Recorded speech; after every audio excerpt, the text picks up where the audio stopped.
여러분 안녕하십니까? 오늘 갑자기 추워져서 많이 놀라셨을 것 같습니다. 마치 하루 만에 여름에서 겨울로 확 바뀌어버린 듯한 그런 날씨였죠. 오늘 밤 서울을 비롯한 전국 곳곳에 한파특보가 발효됩니다. 내일은 오늘보다 더 추워질 것으로 예상되는데요. 갑작스럽게 찾아온 가을 한파를 고재민 기자가 취재했습니다. 오늘 낮 서울 여의도 한강공원. 거센 바람에 쌓여있던 돗자리들이 순식간에 날아가 버립니다. 한강에 나들이를 나온 가족과 연인들은 옷을 동여매고 털모자에 겨울 외투를 꺼내 입은 사람도 눈에 띕니다. 날씨 보니까 계속 기온이 떨어져가지고 담요나 그런 거 다 챙겨오고 옷도 두껍게 입고 그랬어요. 많이 춥긴 하네요. 어제 서울의 최고 기온은 21도를 넘었지만 오늘은 13.8도까지 뚝 떨어졌습니다. 한강에서 여유를 즐기려다 거센 바람과 추위를 견디지 못하고 발길을 돌리기도 합니다. 여기 돗자리도 깔아놓고 애기랑 좀 즐기다 가려고 했는데 날씨가 너무 추워서 금방 돌아가야 될 것 같아요. 주말을 맞아 시장에 나온 시민들도 갑작스런 추위에 몸을 녹이는데 여념이 없었습니다. 뜨끈한 어묵과 호떡을 파는 가게 앞에는 사람들이 몰렸습니다. 몸도 녹일 겸 이렇게 어묵 먹고 있고 어제만 해도 날씨 안 이랬던 것 같은데 하루 만에 당황스럽네요. 옷가게에서는 겨울옷을 꺼내놓고 손님을 기다립니다. 겨울 걸로 이제 다 준비를 해야죠. 뭐 수면 양말, 수면 바지, 수면 세트, 겨울 잠옷 같은 거 많이 준비해 놨습니다. 예상보다 더 추워진 날씨에 서둘러 두툼한 옷을 챙기기도 했습니다. 춥다고 따뜻하게 입고 나오라고 했는데 더 생각보다 추워서 오늘 옷을 사 입었어요, 나와서. 가을을 느낄 새도 없이 찾아온 추위가 다음 주 내내 이어진다는 소식에 겨울 채비에 서두르는 주말이었습니다. MBC 뉴스 고재민입니다. 오늘 밤에는 기온이 더 떨어집니다. 서울은 이맘때를 기준으로 64년 만에 가장 낮은 기온을 기록할 것으로 예상되는데요. 지금 서울 광화문에 김가영 기상캐스터가 나가 있습니다. 현장 연결해서 지금 날씨 상황 알아보겠습니다. 김가영 캐스터, 이렇게 화면으로만 봐도 많이 추워 보이는데요. 지금 날씨가 어느 정도입니까? 네, 제가 한겨울 옷차림을 하고 나왔는데도 전혀 어색하지가 않을 정도입니다. 정확히 일주일 전만 해도 10월 최고 더위를 전해드렸는데 오늘은 10월 추위를 말씀드리게 됩니다. 현재 이곳 기온을 보시면 7.8도까지 내려와 있는 상황입니다. 겨울에나 불법한 북풍이 쏟아져 들어오면서 밤새 전국 수은주가 곤두박질 치겠습니다. 지금 화면에 나타난 지역이 내일 아침 영하권으로 내려가는 곳인데요. 수도권과 강원도 말고도 남부 내륙 산간까지 일제히 영하권을 기록하겠습니다. 대관령과 전북 장수가 영하 4도, 충북 음성도 영하 3도를 나타내겠습니다. 서울 예상 최저 기온은 0도인데요. 10월 중순 기온으로는 1957년 이후 64년 만에 가장 낮은 겁니다. 한파특보도 전국에 내려졌습니다. 잠시 뒤 9시에는 서울 등 대부분 지역에 한파주의보가 발효되고요. 경기도 용인과 광주, 충북 괴산 등지에는 한파경보가 발령됩니다. 한파경보는 기온이 전날보다 15도 이상 떨어질 때 내려지게 됩니다. 내일 많은 지역에서는 첫 얼음이 얼거나 서리도 내릴 텐데요. 서울의 첫 얼음이 관측된다면 이 또한 최근 30년 새 가장 빨리 어는 겁니다. 농작물이 냉해를 입을 수 있어서 주의하셔야겠고요. 또 서해안을 따라서 강풍특보도 내려진 만큼 쉽게 날아갈 만한 시설물은 없는지 살펴보셔야겠습니다. 지금까지 광화문에서 전해드렸습니다. 대장동 개발 특혜 의혹의 핵심 인물 가운데 한 명인 남욱 변호사가 미국을 출발해 모레 새벽 우리나라에 옵니다. 남 변호사는 이 사업에 깊숙이 개입해 1,000억 원을 받은 것으로 알려졌는데요. 검찰은 남 변호사를 상대로 대장동 개발을 둘러싼 여러 특혜 로비 의혹을 집중 조사한다는 계획입니다.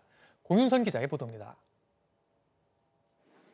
미국 로스앤젤레스에 머물고 있던 남욱 변호사가 모레 새벽 5시 인천국제공항으로 입국할 예정입니다.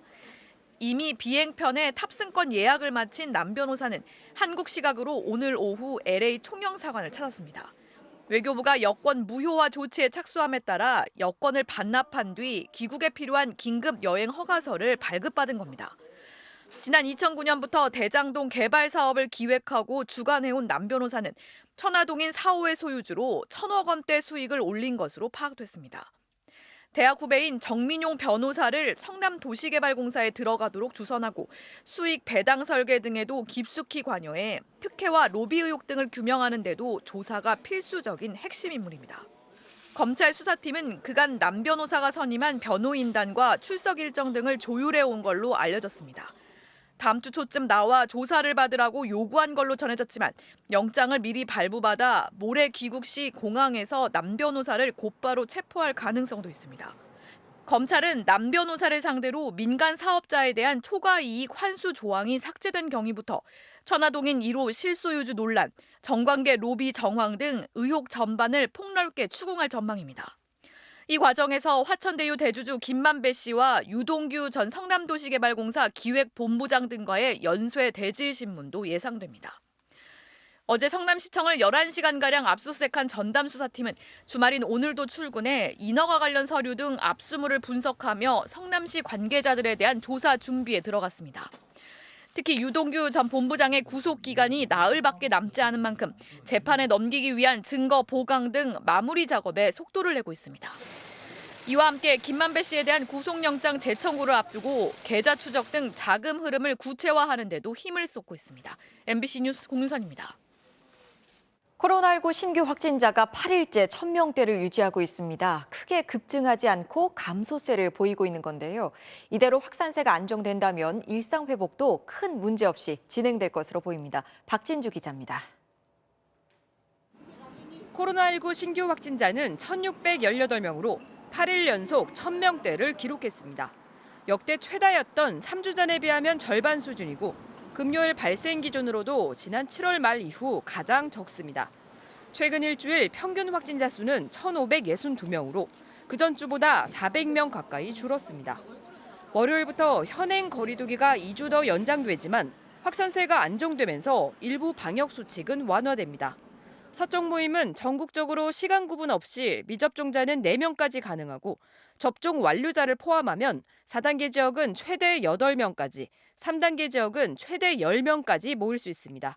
정부는 다음 달부터 단계적인 일상 회복을 위한 새 방역 체계를 시작하려면 앞으로 2주 동안의 유행이 관건이라고 보고 있습니다. 2주간이 매우 중요한 고비입니다. 방역상에 잘 유지되고 국민 여러분께서 협조해 주신다면 11월 초에 방역 전환은 순조롭게 진행이 될 것입니다. 코로나 백신 1차 접종률은 인구 대비 78.5%, 접종 완료율은 63.9%까지 늘었습니다. 모레부터는 고등학교 1, 2학년에 해당하는 16살과 17살 청소년 약 48만 9천여 명에 대한 화이자 접종도 시작됩니다. 한편 미국 식품의약품 FDA 자문위원회가 화이자와 모더나 백신에 이어 얀센 백신에 대해서도 부스터샷 접종을 권고했습니다. 대상은 얀센 백신을 맞은 지 최소 2달이 지난 18세 이상 모든 성인으로 고위험군에게만 권고했던 화이자와 모더나 부스터샷에 비해 대상이 크게 확대됐습니다. MBC 뉴스 박진주입니다. 민주당의 대선 후보인 이재명 후보는 오늘 SNS를 통해 윤석열 후보가 10년 전 수사한 부산저축은행 불법 대출 사건을 언급하며 대장동 대출과 관련해 의문을 제기했습니다. 윤 후보 측은 바로 반박을 했는데요. 국민의힘 이준석 대표는 대장동 사건 특별검사 도입을 요구하는 도보 시위에 나섰습니다. 최경재 기자가 보도합니다. 민주당 이재명 후보는 외부 일정 없이 경기도 국정감사에 대비했습니다. 대신 SNS에 윤석열 후보를 겨냥하는 대장동 대출 수사 봐주기 의혹이란 글을 올려 태세를 공격으로 전환했습니다. 지난 2011년 윤석열 대검 중수 이과장이 주임 검사가 돼 부산저축은행의 불법 대출 사건을 수사했는데 이때 대장동 관련 1,155억 원 대출건만 수사에서 제외됐다고 지적했습니다. 당시 LH 공공개발이 추진 중인데도 정부 방침에 반한 거액의 민간 대출 사건을 수사에서 뺀 건 의문이라는 겁니다. 또 대출을 일으킨 A씨가 화천대유 대주주 김만배 씨의 소개로 박영수 특별검사를 변호사로 선임했다며 대장동을 매개로 등장하는 윤석열, 김만배, 박영수 세 사람의 관계가 수상하다고 주장했습니다. 세 사람을 하나로 엮게 되고 있는 그 고리가 과연 무엇인지 대통령 후보로 나선 윤석열 후보가 반드시 이것은 해명해야 되지 않나. 윤석열 후보 측은 즉각 반격했습니다. 대장동 대출건이 기소되지 않은 건 다른 건과 달리 일반 대출이라 배임죄를 적용하지 못했던 것이라고 설명하면서 물타기 공세를 중단하라고 반박했습니다. 국민의힘 이준석 대표는 경남 창원에서 부마 항쟁 기념식을 마친 뒤 특검 도입을 압박하는 도보 행진에 나섰습니다. 이 대표는 부실한 개발 계획으로 민간업자에게 조 단위의 수익을 안겨줬다고 공세를 폈습니다. 성남에서 그 대장동 게이트라고 불리는 소위 이 사건은 부패한 지방행정가가 무능까지 겹쳐서 홍준표, 유승민 후보도 사상 최악의 도덕성을 지닌 후보, 대장동 부패의 중심이라고 맹비난했습니다. 한편 홍준표 후보는 자신에 대한 지지를 선언할 것으로 보이는 최재형 전 감사원장을 오늘 밤 만날 예정이어서 야당 경선 구도에도 적잖은 변화가 예상됩니다. MBC 뉴스 최경재입니다. 문재인 대통령이 어젯밤 일본 기시다 총리와 첫 전화회담을 했습니다. 기시다 총리 취임 11일 만입니다. 핵심 과제인 과거사 문제도 얘기를 나눴는데요. 문 대통령은 피해자 중심주의를 강조한 반면 기시다 총리는 한국이 먼저 풀어야 한다는 기존의 일본 정부 입장을 되풀이했습니다. 두 나라 관계 개선을 위한 당장의 돌파구 마련은 쉽지 않을 것으로 보입니다. 엄지인 기자가 보도합니다. 문재인 대통령은 첫 통화인 만큼 기시다 총리의 취임을 축하하면서도 핵심 현안인 과거사 문제를 정면으로 꺼냈습니다. 강제징용 문제에 대해선 1965년 한일 청구권 협정의 적용 범위에 대한 법적 해석 차이가 있다며 일본 기업의 배상 책임을 지적했고, 위안부 문제에 대해선 이제 생존해 있는 피해자 할머니가 13분으로 해결할 시간이 많지 않다고 직접적인 사과를 강조했습니다. 문 대통령은 과거사 문제의 원칙인 피해자 중심주의를 재확인하면서 외교적 해법을 통해 해결하자고도 밝혔습니다. 반면 기시다 총리는 관계 개선은 필요하지만 과거사 문제는 일본으로선 다 끝난 문제라는 취지의 기존 입장을 굽히지 않았습니다. 日本の一貫した立場に基づき、韓国側に適切な対応を強く求めました。 아베와 스가 전 총리의 강경한 자세를 그대로 이어받은 셈입니다. 기시다 총리는 직접 만나 허심탄회하게 의견을 나누자는 대면 정상회담 제안에도 결정된 것이 없다며 즉답을 피했습니다. 문 대통령은 임기 안에 어떻게든 열린 자세로 돌파구를 찾겠다는 방침이지만 이달 말 총선을 앞둔 기시다 총리는 한국과의 관계 개선보다는 지지층인 보수 세력 결집에 주력하고 있습니다. 실제로 기시다 일본 총리는 이달 말 G20 정상회의에도 선거를 이유로 화상으로만 참석하겠다는 계획이어서 당분간 두 나라 관계 개선을 위한 묘수 찾기는 쉽지 않을 것으로 보입니다. MBC 뉴스 엄지인입니다. 코로나에서 일상으로의 삶을 시작한 해외 국가로 가보는 시간. 오늘은 세 번째 순서로 영국의 일상 회복 비결을 알아보겠습니다. 저희 박윤수 기자가 지금 런던에 가 있는데요. 런던에서는 관광객들도 약국에만 가면 언제든지 백신을 맞을 수 있다고 합니다. 결국 백신만 맞으면 되는 걸까요? 현지에서 전해온 소식 보면서 함께 답을 찾아보시죠. 영국 런던의 한 동네 약국입니다. 영국에서는 약국에서도 백신을 맞을 수 있는데요. 보시는 것처럼 예약 없이도 추가 접종을 받을 수 있다고 안내하고 있습니다. 약국마다 다양한 백신을 구비해두고 접종자가 원하는 백신을 제공합니다. We will vaccinate every person. Even if you're visiting, we will vaccinate you. We want to make sure that we protect every person that working or living in the UK. 영국이 가장 먼저 코로나와의 공존을 선언하고 각종 봉쇄 정책을 푼 배경에는 높은 백신 접종률이 자리 잡고 있습니다. 지금까지 국민 72%가 1차 접종을, 66%가 2차 접종까지 끝마쳤습니다. 지난달부터는 50세 이상에게 부스터샷, 그러니까 추가 접종도 진행하고 있습니다. If they've had the first two, why not have the booster?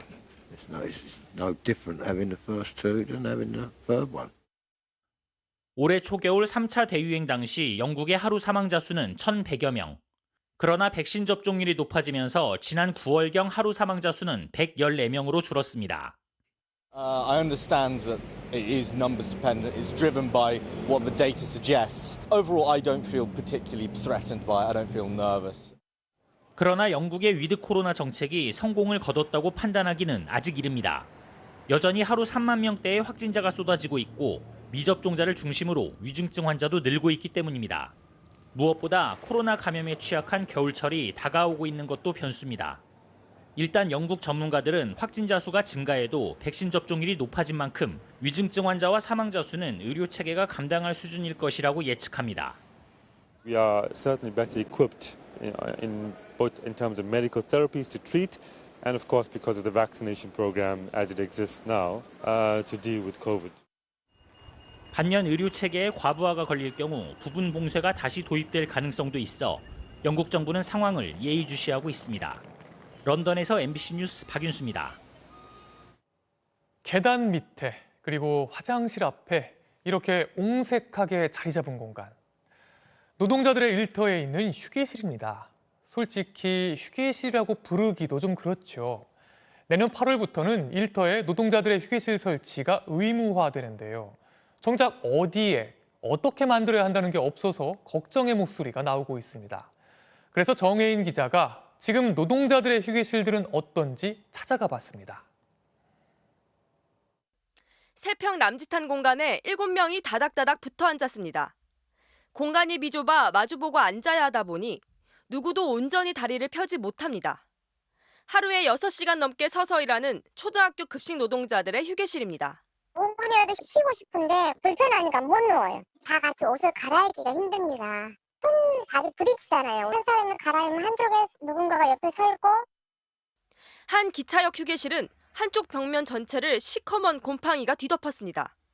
원래 남성 영무원의 숙직실이었는데 작년 장마철부터 곰팡이가 번져 지금은 아예 쓸 수 없게 됐습니다. 좀 냄새도 나고 그래가지고 전기 콘센트가 있었는데 그쪽에도 좀 곰팡이가 많이 생겨가지고 그래서 이제 다른 방으로 옮기게 된 거죠. 남자가 여자 방을 쓴다든지 뭐 이런 상황이 좀 있었고요. 작년부터 코레일의 개선을 요청했지만 예산이 부족하다며 방치된 겁니다. 각종 제품을 설치하거나 수리하는 방문 노동자들에겐 휴게 공간이 아예 없습니다. 한 업체 직원들이 출근하는 장소는 말 그대로 창고, 앉을 의자 하나 없습니다. 바닥에 쪼그려 앉아있던가 서 있거나 앉을 수 있는 공간이 없으니까요. 본인 차량에 들어가서 앉아있거나. 계단 밑이 좁은 공간, 화장실 앞 간이의자 몇 개, 이런 것들도 역시 휴게실이라 불립니다. 산업안전보건법 개정에 따라 내년 8월부터 노동자 휴게시설 설치가 의무화됩니다. 하지만 아직 대상 사업장은 물론 크기나 시설 같은 구체적인 기준도 정해지지 않았습니다. 법에 있다. 근데 시행령에서는 다 빠져요. 현장은 안 바뀌고 작업 장소에 가깝게 있어야 된다든지 조도나 환기나 소음, 남성 여성 따로 있어야 된다든지. 노동자들은 업종과 규모에 상관없이 전 사업장에 제대로 쉴 수 있는 휴게실이 마련돼야 한다고 요구하고 있습니다. MBC 뉴스 정인입니다.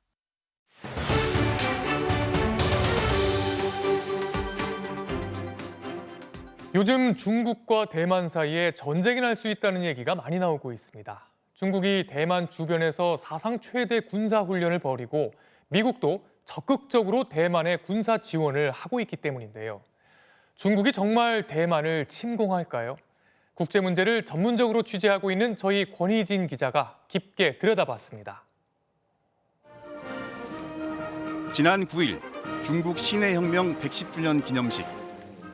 시진핑 주석은 대만과의 통일은 중국의 절대적인 과제라는 점을 또다시 강조했습니다. 台独分裂是祖国统一的最大障碍，是民族复兴的严重隐患。 다음 날 대만은 군사력을 키워 저항할 것이라며 통일이란 말을 위협으로 받아들였습니다. 我们会持续充实国防，展现自我防卫的决心。 며칠 뒤 중국군은 대만섬 맞은편에서 다시 대규모 침공 훈련을 실시합니다. 중국은 10월 들어서만 전투기와 폭격기 150여 대를 대만 영공 부근에 투입하기도 하며 군사적 긴장감을 높여가고 있습니다. 이에 대해 미국은 대만 편에 설 것임을 분명히 했습니다. Our support for and defense relationship with Taiwan remains aligned against the current threat posed by the People's Republic of China. 대만이 미중 대결의 뇌관으로 떠오르고 있는 것입니다. 역대 중국 지도자들 모두 대만과의 통일을 강조했지만 흡수 통일까지 선언한 사람은 시진핑 주석이 처음입니다. 지난 2019년엔 필요하면 무력을 써서 통일할 거라고 말하기도 했습니다. 최근엔 중국의 군사 행동까지 점점 더 잦아지면서 대만 침공은 시간 문제란 분석도 나옵니다. 아프간 함락 이틀 뒤인 지난 8월 17일 미국의 혼란을 틈타 중국군은 대만 주변에서 최대 규모의 실전 훈련에 돌입합니다. 미국이 걸프 전쟁 후유증을 겪던 96년에도 중국은 군사 도발을 감행했습니다. 당시엔 미국 항공모함 2척이 들어오자 곧바로 물러섰습니다. 중국은 이런 식으로 미국의 힘과 반응을 계산해 왔습니다. 지금은 대만을 두고선 미국과 싸워볼 만한 힘을 갖췄다고 생각합니다. 최근 미국이 대만에서 중국과의 충돌 상황을 시뮬레이션한 결과는 미군에게 불리한 것으로 나타나기도 했습니다. 대만 국방부는 3년 뒤인 2025년을 중국이 대만을 침공할 시점으로 예상합니다.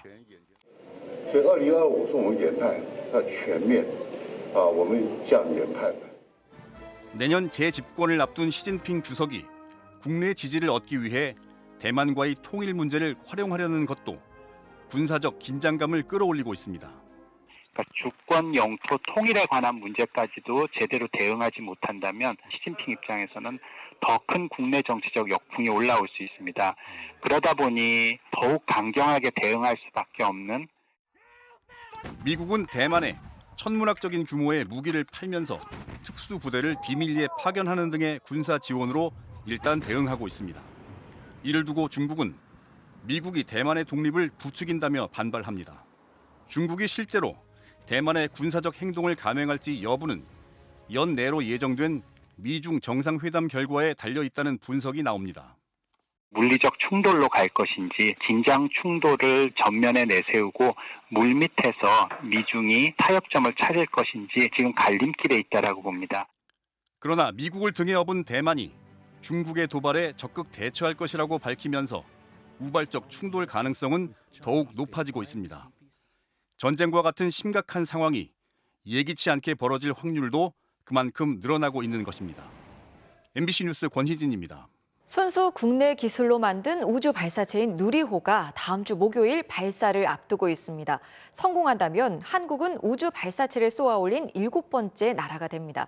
지난 2013년 발사에 성공했던 나로호 기억하시죠? 그때는 핵심 기술이 러시아 것이었는데요. 8년 사이 그 핵심 기술을 국산화한 겁니다. 김윤미 기자의 보도입니다. 불기둥이 뿜어져 나오면서 나로호가 드디어 하늘로 날아오르고 있습니다.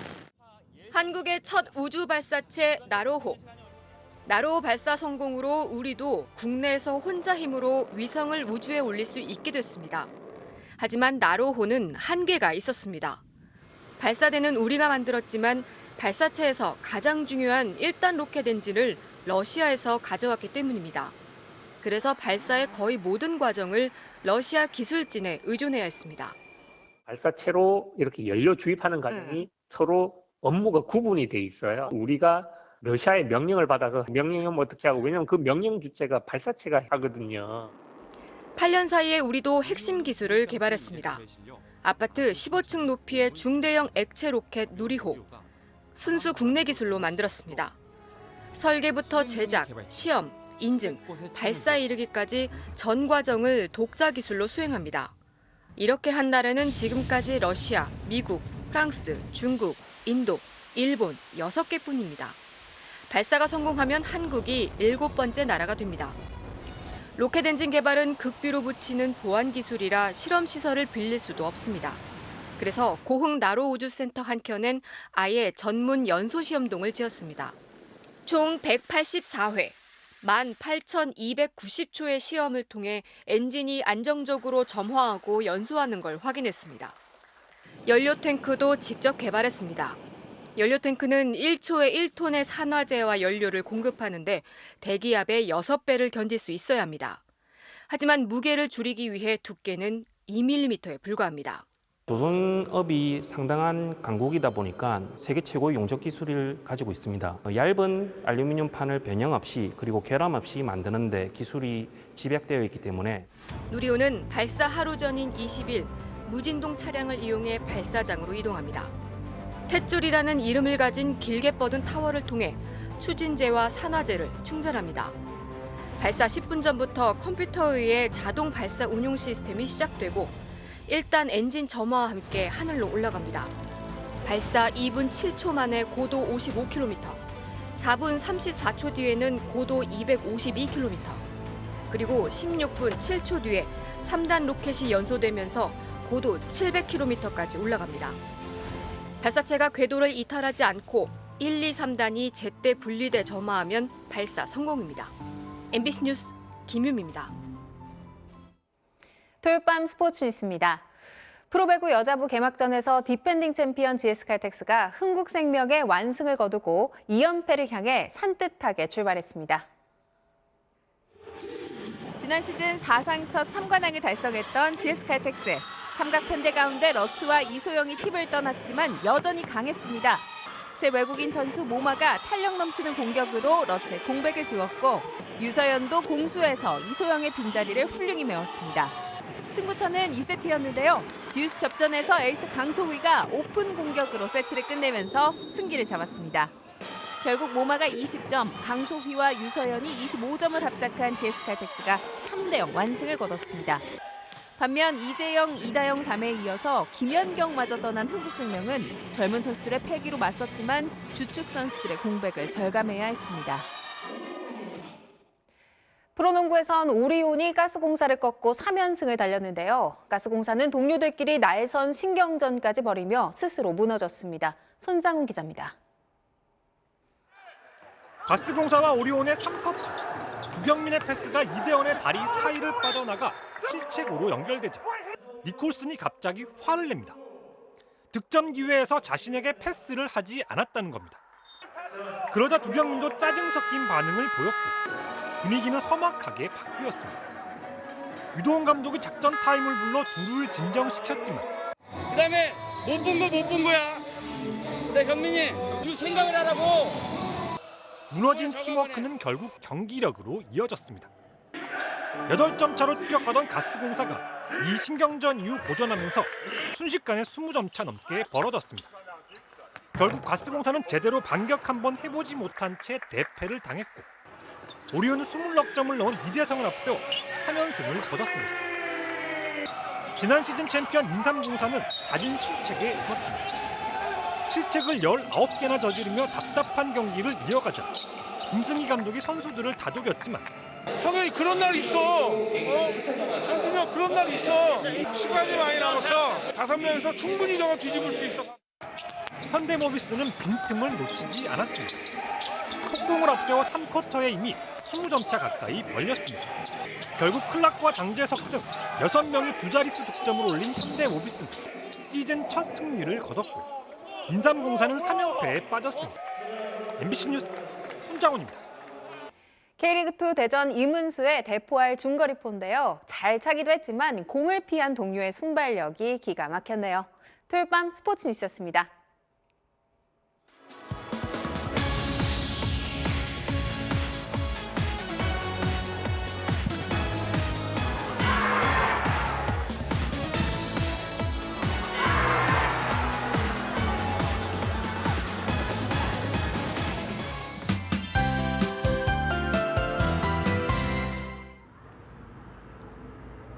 네, 저는 지금 광화문에 나와 있습니다. 이렇게 단단히 입고 나왔는데도 전혀 어색하지 않을 만큼 계절이 곧장 겨울로 들어서는 것처럼 급격히 추워지고 있습니다.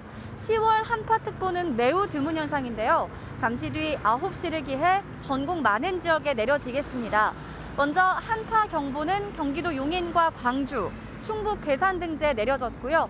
한파주의보는 서울을 비롯한 전국 내륙 대부분에 내려졌습니다. 서해안과 제주도에는 강풍특보도 발효 중입니다. 화면에 나타난 지역이 내일 아침 영하권으로 내려가는 곳인데요. 수도권과 강원도 말고도 남부 내륙 산간까지 일제히 영하권을 기록하겠습니다. 대관령과 전북 장수가 영하 4도, 충북 음성도 영하 3도로 오늘보다 10도에서 최고 15도가 떨어지겠습니다.